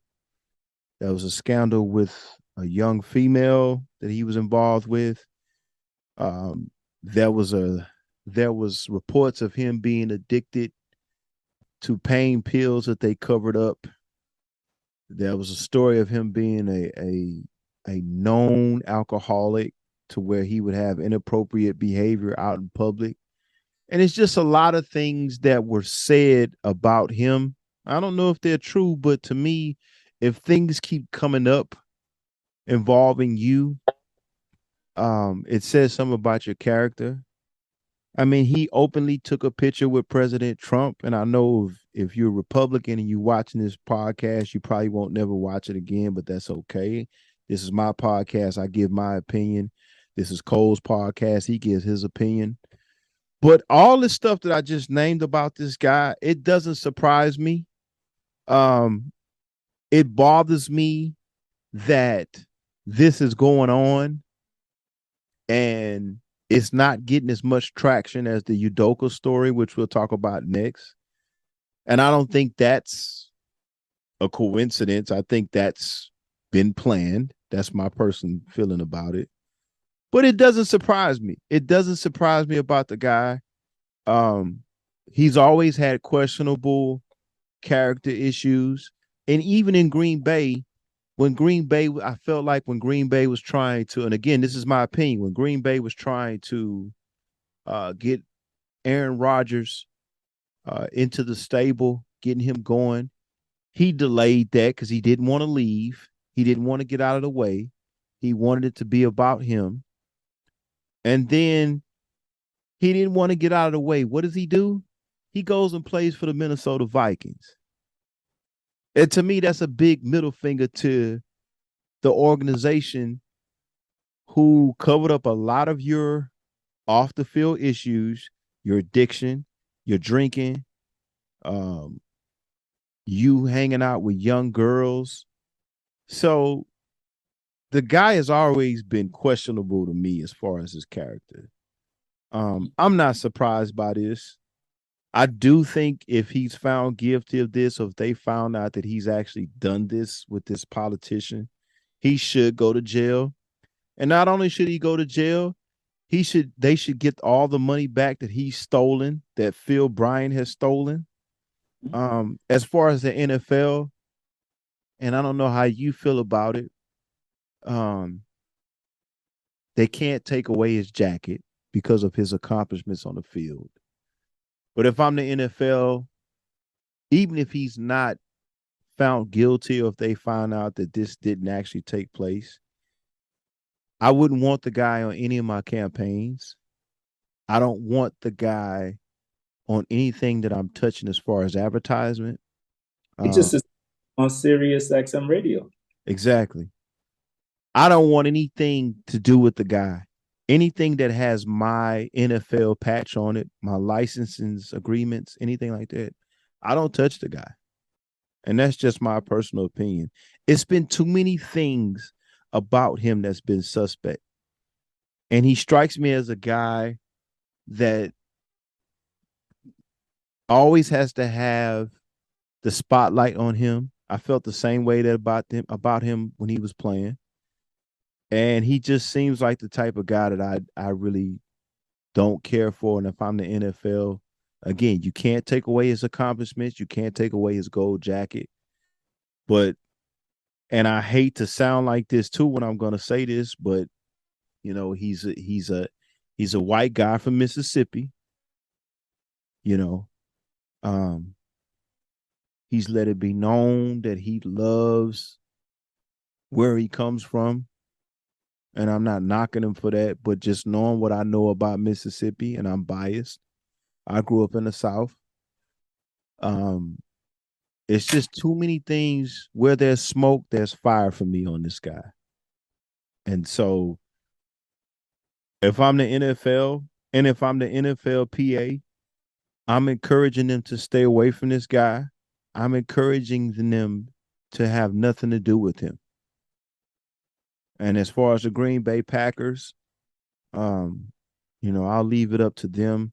I can't take away what the guy accomplished. He personally wasn't, this is my opinion, he is a Hall of Fame quarterback, but he personally wasn't one of my favorite quarterbacks. And I'm not just saying this because this is coming up now with this going on with this scandal, but I felt like he turned the ball over too much.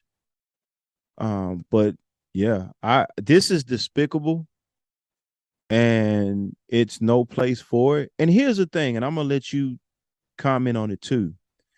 What bothers me about this type of scandal is this. This is what they know or what they speculate. We don't know how much money they've actually taken. Mm-hmm.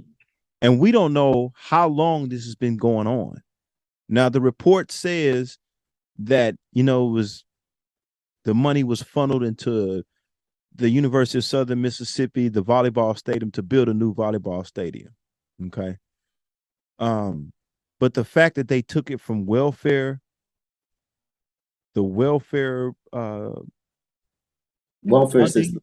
Yeah, the system, the funding says a lot, if that's true, about what type of person he is. But again, let me go back to what I'm saying, because I could ramble on this all night. But what I find out with these type of scandals is this is what they know when we talk about the amount of money that's taken. Based on what I just named about this guy and the type of character I think he is, there could have been more money taken. What I found out with these type of scandals, there's always more money that was taken that's not accounted for. So that tells me this could have been going on for years. This could have been going on. Now, they name a motive, a reason behind it for the new volleyball stadium, but to me, it's more than that. It's got to be more than that. I think they stole millions of dollars. I think this is what they've caught. I think that's what they caught as well. Exactly. So what makes this so interesting to me is there's a lot of stuff tied in. To go back to what you're saying about the sexual harassment, because I want to bring that up too. I guess there was a sexual harassment suit with some massage therapists. Same thing as Watson. Sean Watson, exactly. Privilege doesn't allow you to talk about it as much as they talked about the Watson situation. But the article was by Andrea Cannon, Jessica Hopper, and Katie Morrison on January 4th, 2011. So any fans out there who's interested in learning more about this, please read the articles, ABC News. In regard to this welfare fund, so far it was a $77 million welfare fraud scheme that has been uncovered. John Davis, who's one of the defendants in there, pleaded guilty and faces up to 15 years. It's still an investigation right now by the state. But the sad part about this whole thing is that Brett Favre, being a millionaire, stealing money from welfare recipients in the state of Mississippi, which is the poorest state in the country. That tells you how sick you are as an individual to even have conversations with the governor and asking him, will anybody find out? That shows your complicity in the whole entire, scheme when you're asking, will anybody else find out? And I tell people to listen to get on YouTube, write in Brett Favre and scandal. You'll see a lot of different news articles and videos that will bring you up to date, or you could go read the news articles. But it's funny because even the governor of the state said, I'm too old to be on the federal prison. So he was trying to, get out the whole situation as well. And it's still being investigated. So we don't know what's going to come out. Like you said, there's probably more money that was even taken. But from my understanding of what I watched was that a lot of it was going to be funneled through guest speaking and different engagements that he would have where they would be paying him, which in my mind, I'm like, don't you already have Copper endorsements? Don't you have ESPN endorsements? You work for XM Radio. I'm pretty sure if you want to public speak anywhere in the United States, you're going to get anywhere between $20,000 to $40,000 for one engagement. So for you to be doing something like that to the people of your state, to where you say you love, for a volleyball stadium for your daughter, and to increase the amount of recruits that they could get for the football for the football team. He's saying that, oh, they want to build a facility as well. So I think this whole thing is kind of sick. And go back to him being against people kneeling and him being a Trump supporter. And everyone has the right to vote for whoever they vote. But to me, it just calls into question his character, like you said. It calls into question the type of person that he's just been his whole entire career. Like I've heard, come out and say that, he's fake, he's phony, and I was one of his biggest fans growing up. I love Green Bay. I love Brett Favre. But over the years, as I gotten older, taking the fandom out and become more mature and be able to assess, what's going on in society, I think he's a scumbag, and that's my personal opinion. Yeah, I think in my personal opinion, I think he's.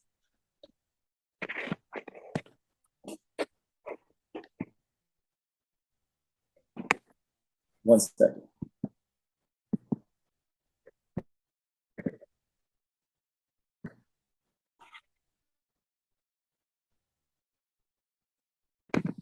I got you now. Yeah, go ahead.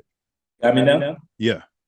Yeah, and my personal, I just think that he's a scumbag. Based, the stuff that he's done. You can't do that during a pandemic, right? In a time where people in this world need support and help, and there's not even fresh water in Mississippi right now. Like it just says a lot about who he is. I hope he does some jail time. I hope he has to donate money back, and I hope he's not one of those individuals that just get away with it because he's a celebrity, because I've seen that happen too many times. People become celebrities and, they get a high priced lawyer and next thing you know is water on the bridge and he gets his job back at Sirius XM radio. Then he starts, doing stuff for the NFL. And I hope that doesn't happen.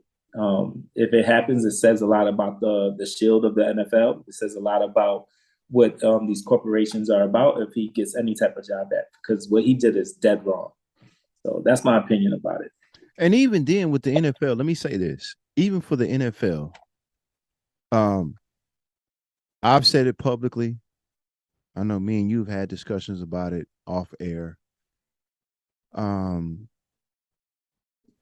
I feel like as far as a league, they've done a poor job in terms of what it looks like in reference to race and what it looks like in terms of how owners, there's the Bob McNair thing here in Houston.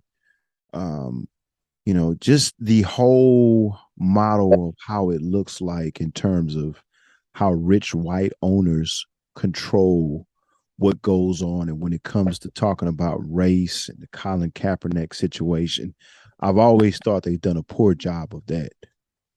With that being said, they've tried to make strides in the areas of breast cancer. We have the Ray Rice thing in terms of trying to appeal to the female consumer, even to the family, them trying to put games on Nickelodeon. So they've tried to rebound.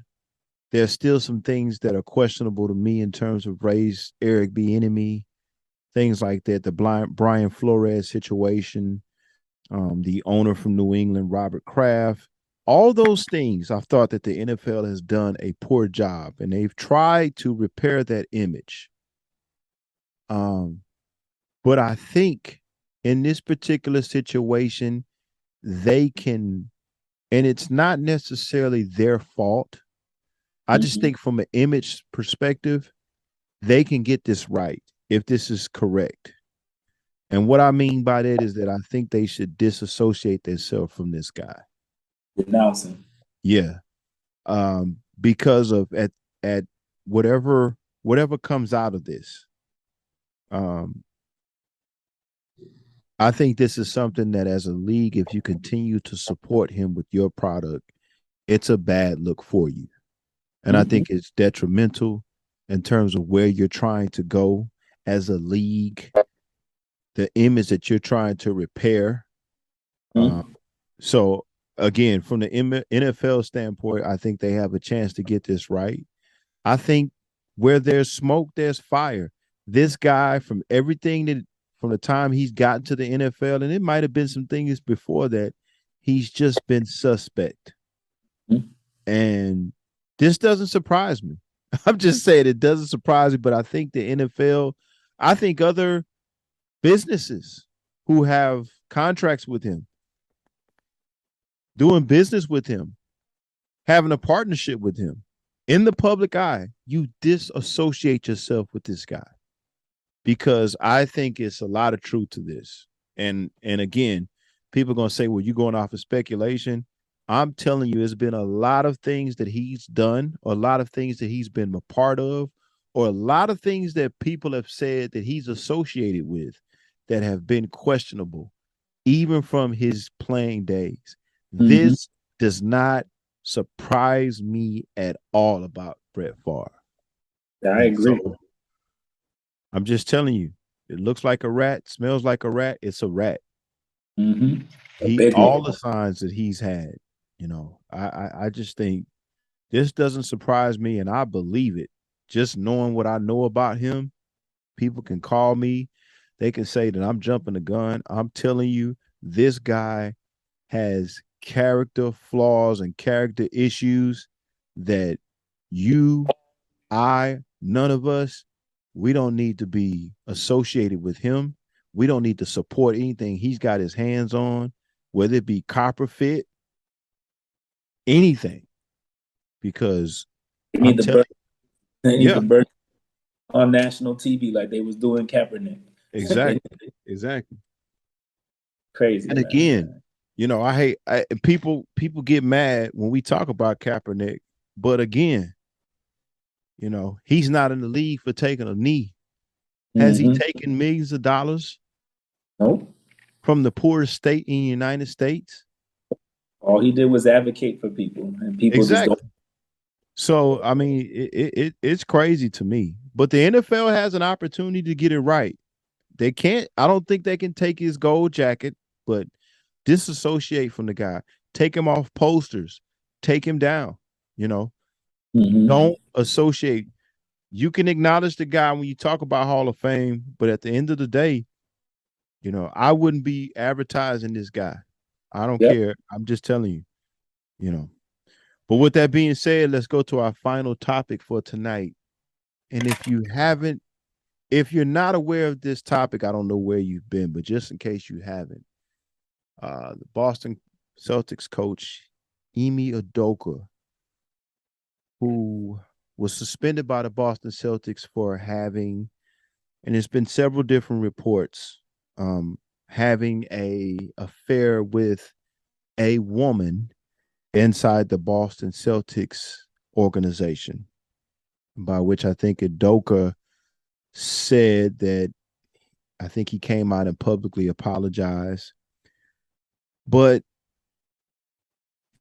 you know more details about this story than I do.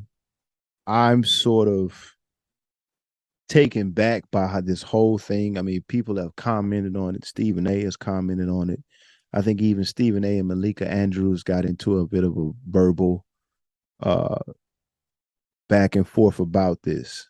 Um, why don't you talk about what you've heard in terms of the details, and then we'll get into a discussion about it, because I've got details, but I know you've got more details about what actually took place. There's been so many different stories. Mainly, he had an unprofessional relationship with somebody, a female within the Boston Celtic organization, said to be married to, I guess, an executive in the organization. But you go ahead and elaborate on it more about what you have. So what I have so far is pretty much what everyone else has been hearing. Emi Udoka, who's a first year, this would have been his second year coaching the Boston Celtics. He was assistant under Greg Popovich prior. He played for the New York Knicks and a couple other teams, the Spurs and a couple other teams during his NBA tenure. Was working for the Boston Celtics when he, I guess, had a consensual relationship with someone who was a staffer on the Boston Celtics. From my understanding, what I've read and recently was that it was found out by this individual's, because we don't know who the staffer is, this female staffer. It was found out by her husband from listening to a door cam. He overheard a conversation in which exposed the relationship.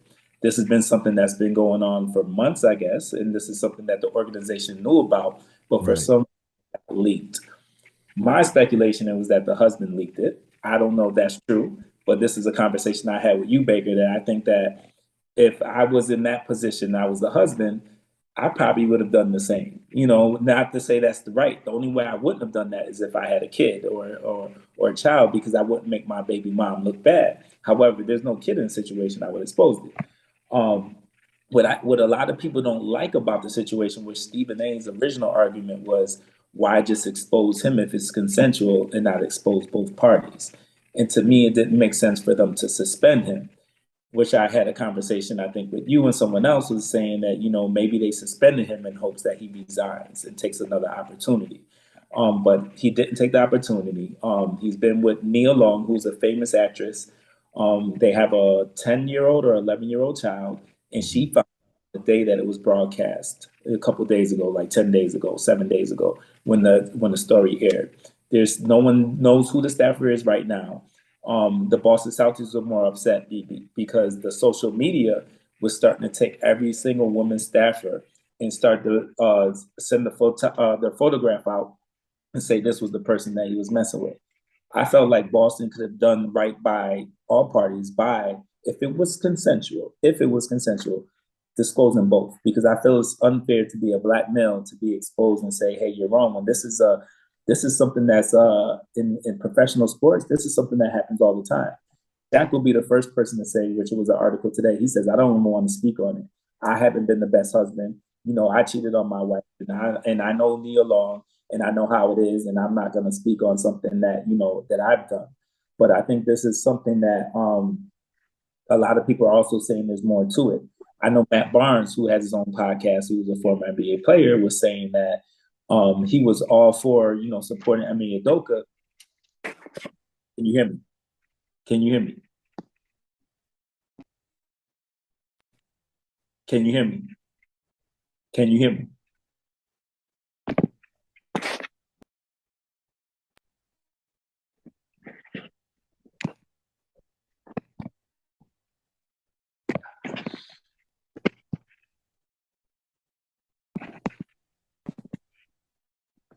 Go ahead. I can hear you.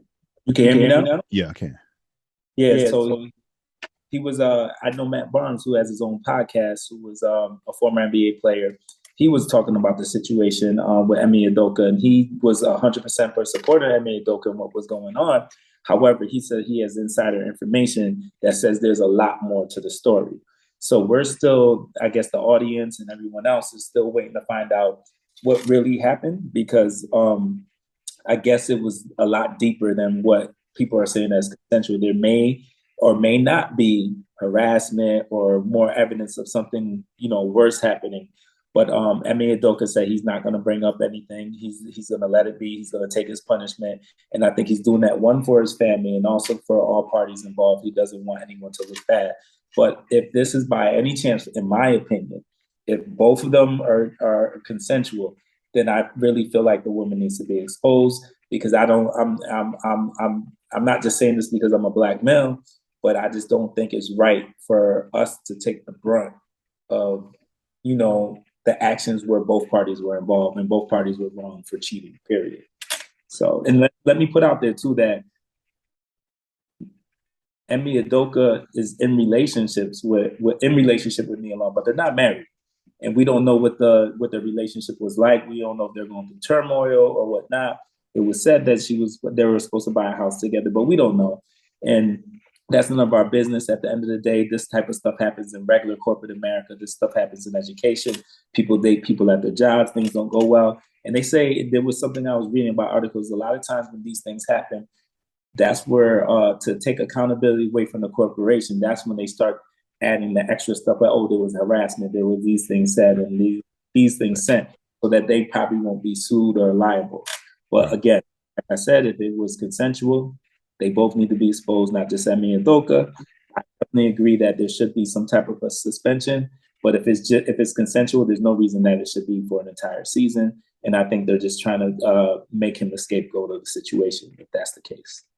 Well, let me say this, and I agree with you.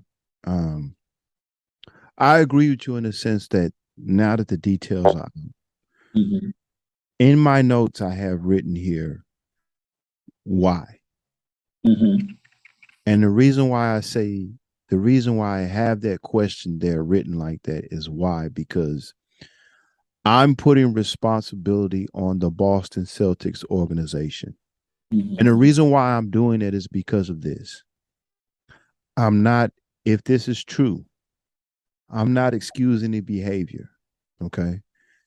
But my issue is with the Celtics in the sense that this is why you have an HR department. This is why you have places for people when issues come up, they go and talk to on how you handle this situation. Number one, this should never have been public business. Agreed.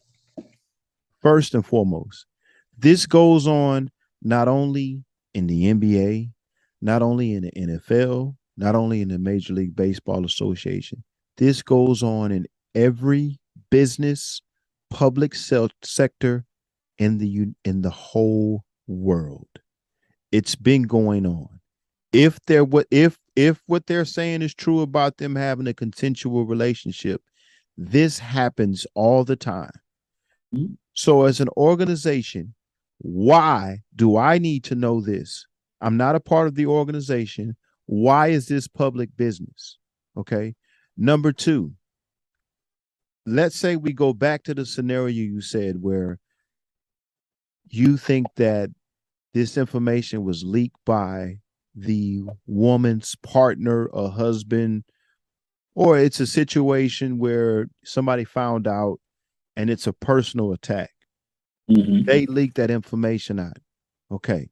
I understand that on a personal level, but I still have a problem with the Celtics as an organization because if this particular person that works in your organization is able to do this outside of the powers that be, that shows me that you as an organization does not have any control over your environment. So there's incompetency on both sides of the organization. Okay. And I base that off of Cole reports. And again, this is just speculations. One report that I read, and that's why I let you read it because I've got so many different reports. I got a report that says what you said when you explained everything. But it says as an organization, there are players, coaches, employees who knew about this situation, which means to me, if that's true, this was no secret. So why wasn't it addressed if this was going on and people knew about this? If you're hearing things about it, according to the reports, why wasn't somebody pulled to the side? And they could have been pulled to the side. But why wasn't this dealt with inside the organization? Why wasn't this maybe, I don't know, maybe action was taken, but it doesn't seem like action was taken. It seems like this was going on and everybody knew about it. Even the powers to be in the Boston Celtics organization knew about it. Nobody did anything about it. Now, if somebody could come back and say, well, what do you want them to do about it? Well, obviously, if everybody knows it, it's in the air, it's around, somebody should be doing something about it. Why is this public news? Again, why is this even being brought out? Okay. Now, let me say this to what you're saying about it being a black man versus whoever this lady was. I want people in the audience to understand this. The reason why Cole goes to this and why us as black folk, us as brown folks, why we jump to this conclusion. Because again, this is a personal attack on Udoka. And for many of us who've grown up in minority communities, let's look at the scenario. Coach Udoka is a young African-American male. Okay.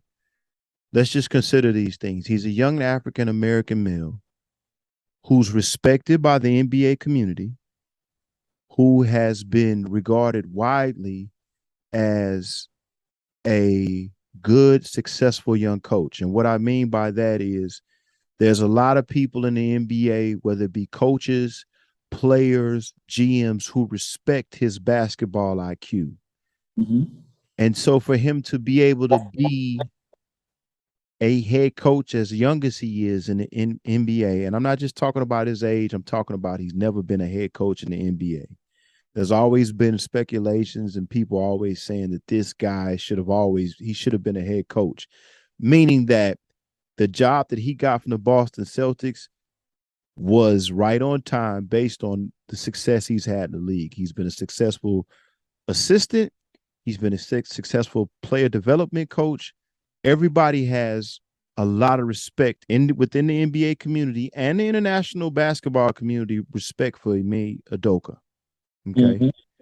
So what I need people to understand, because some people are going to say, well, you guys always go to race. Well, it just seems like in our community, when a guy that follows the path that he follows gets a job as a head coach in the NBA for historic racist town, Boston, this type of situation always comes up, or it always seems like there's something that's brought up that shouldn't be brought up to bring him down. That's why we go to the race situation. Go ahead. I add something to what you're saying. Look at the New England Patriots coach who got caught in Florida with the sex case. Yeah, I think it was the owner. Was it Kraft? Robert Kraft. He didn't get suspended for a year, if I recall. But this is with little kids and right. All that other stuff. It shows you how they treat blacks and how they treat rich people. On the other end of it, in the article it says, and I don't know if this is white woman or not, but on the other end it says the woman that he was in an affair with was also the woman who did travel arrangements for his wife. That shows her complicity to be able to place his wife at different places at different times to ensure that she's able to mess with him. Right. And she gets off without exposing her name, but you only expose her name. Right. And that's what I'm saying. And that's what I'm saying to my point. And I'm trying to explain this too, because there's always going to be people from the other races saying, why you guys are always bringing this up when it happens. We bring this up when it happens because this is the same story every time. Not the same. Right. You get a young coach who's successful, a young coach, and I'm not excusing this behavior if that's what he did, but you get a young coach who's successful. This is a situation that is typically dealt with in-house. This information was leaked to ruin, it's personal, to ruin this guy. And you can't convince me it's anything other than that. Too many times in black and brown communities, this story always pops up. When one of us gets an opportunity, a big opportunity that we usually don't get, it's something that in any other situation or scenario with the white race, it gets swept under the rug. For us, it's being publicized to humiliate us. Because say what you want about the situation, this goes on every day with all races of people. But here we are again, a young coach who was successful, probably beyond what anybody thought. And I think if it is an affair, I think it's more than that, because to put this out in public is to humiliate the guy. Yeah. Plain and simple. And to justify. Now, people could say, people turn around and say, well, if it was your wife, blah, blah. Yeah, I get that. I understand that. But at the end of the day, this is a personal attack. Whether it be from this guy, it all represents the Boston Celtic organization. Yep. What to the people who support this organization, what would Bill Russell say about this situation?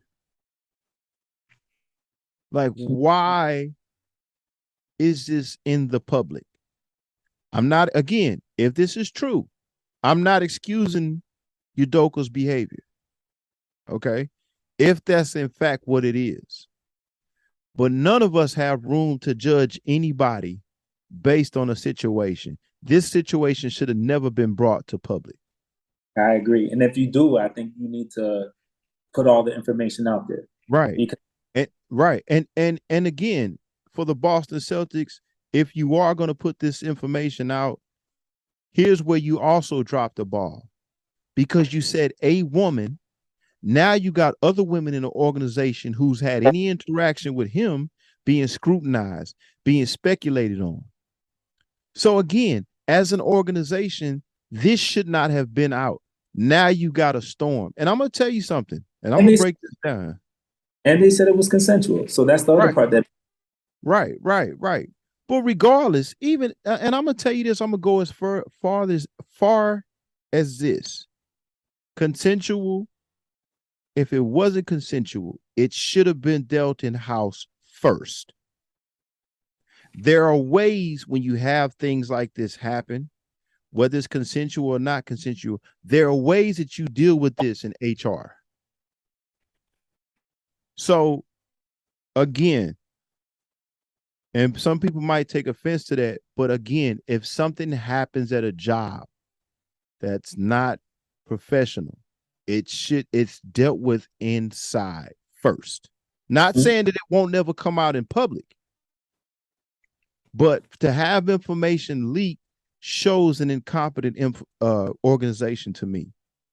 And I'm telling you right now, if I'm a coach coming up and I'm looking for a job, I scratch the Boston Celtics off my list. Because to me, it just shows an organization that is not well run. It doesn't deal with situations ethically, right? It doesn't deal with situations professionally. Mm-hmm. Because to me, this information should have never been public unless you intended to attack this guy and ruin him.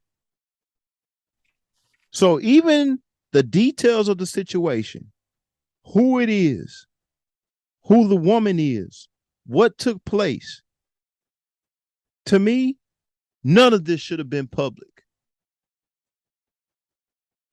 Because this goes on every day in work culture. I agree. And so to me, it's an indictment on the organization. And it's so sad because you had an organization who went to the finals, who had a chance to win an NBA championship. Now you got to tear the ship down. And if I'm a Doka, I don't want to come back. Mm-hmm. I don't want to come back because again, even if this guy, whoever this is, leaked this information, there's something going on with him. And I know if it's what it is, it's a hurt guy. I get it. But as an organization, and it says, based on the reports, that everybody had knowledge of this. Mm-hmm.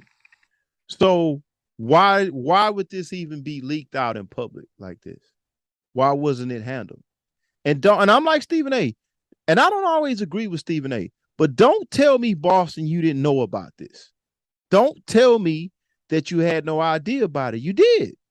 Mm-hmm. You just didn't do anything about it. And you're trying to ruin the guy. This shouldn't have been public business. This is a personal vendetta to me, to Udoka. And I will say this to anybody. men or women, to anybody, in particular, people who come from where me and you come from, Gerard. We weren't born into money. We didn't grow up dirt poor, but those type of opportunities to be a head coach of a historic NBA franchise, we work so hard to get there, but we also got to work hard to stay there and leave that door and open. So to him, I say to him, you've done a great job coaching. I do believe you deserve another chance. I think you need to walk away from the Boston Celtic organization.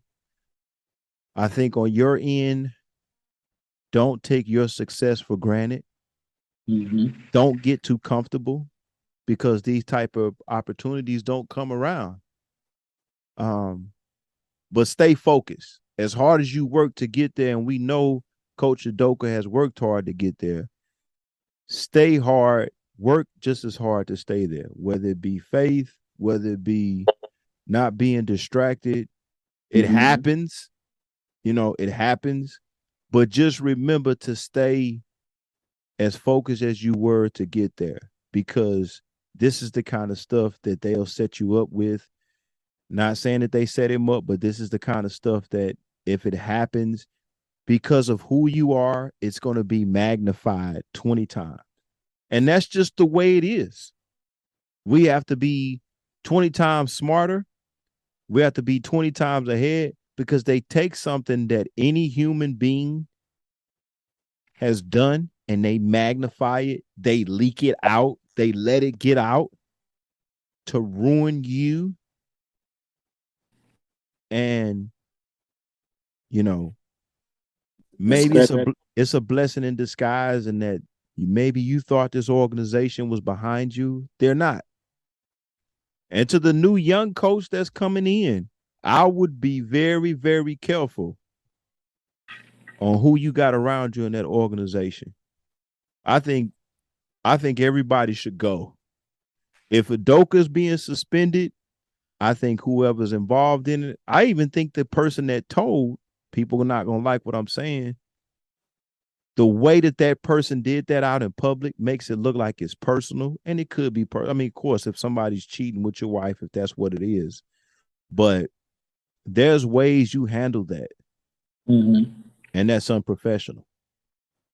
And people could say, well, you're not in that position, Charles. Well, I get it, but I'm just saying, this is an indictment. This is an embarrassment to me as an organization, because now everybody's in the organization business, and I guarantee you this goes on all the time. Yep. And consider the effects it's going to have on this team, what goes on the court. Consider all the situations you're going to have with selling tickets, the image, when all of this stuff could have been dealt with on the inside. And I'm like Stephen A., don't tell me you didn't know it. Don't tell me you didn't release it, Boston. You did. And if you didn't, shame on you for not having your organization intact. I just believe that. I agree. I have no qualms with anything you just said. So, hey. But with that being said, it's been another fire episode. We got a little real on here, but that's what I like about this show. We can do this. This is sports, but we can relate it to real life issues. It's been real from Mo City, Houston to New York City, baby. We'll catch up next week and do it again. Thank y'all. Want to thank Cole. Want to thank Chuck. Want to thank Mo Serious. Want to thank the Mo Serious family for another great episode, in my opinion. Stream this episode on Spotify, Apple, Google, or wherever you listen to podcasts. Follow Mo Serious on Instagram, Facebook. Subscribe to Mo Serious. Another one good in the books. Cole, you got anything you want to add before we go? Nah, just thank you for listening. That's right. I like to consider Cole to be the man that beat the man that became the man. Yes, With sir. that being said, we signing off. Another great episode. Join us next week with Debate with Bait, and we'll see y'all again.